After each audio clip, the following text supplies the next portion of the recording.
নগর সাধারণত রাজধানীর শাহবাগে কওমি মাদ্রাসার ইতিহাস, ঐতিহ্য ও অবদান শীর্ষক আলোচনা সভা। এতে অংশ নেন হেফাজত ইসলামের নেতারা।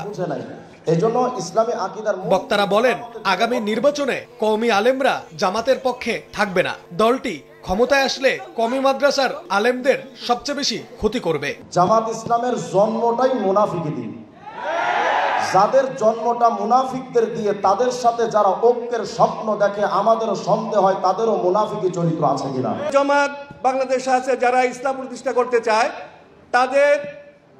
তারা যদি রাষ্ট্রীয় ক্ষমতায় যায়, সবচেয়ে বেশি আঘাত আসবে এই কওমি মাদ্রাসার উপরে। আবুল আল্লাহ মওদুদীর ইসলাম মদিনার ইসলাম নয়।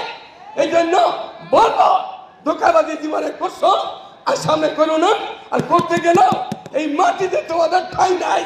হেফাজত আমির আল্লামা শাহ মুহিবুল্লাহ বাবুনগরী বলেন, জামাত মওদুদীর ইসলাম অনুসরণ করে, মদিনার ইসলাম নয়। তাদের সঙ্গে কোনো ঐক্য হবে না। এটা মওদুদীর ইসলাম, এটা আমাদের ইসলাম না। এটা হলো মদিনা রহমতুল্লাহের কথা।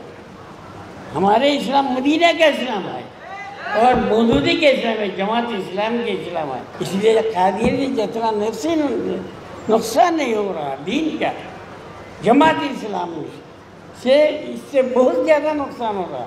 সভায় প্রাথমিক বিদ্যালয়ে নাচ গানের পরিবর্তে ধর্মীয় শিক্ষক নিয়োগ দেওয়ার আহ্বান জানান হেফাজত মহাসচিব সাজিদুর রহমান। ধর্মীয় শিক্ষক নিয়োগ দেওয়া ছাড়া কোনো মুসলিম উম্মার সিলেবাস পূর্ণাঙ্গ হতে পারে না।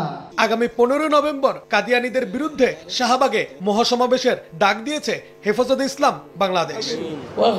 নাইম হাসান, সময় সংবাদ, ঢাকা।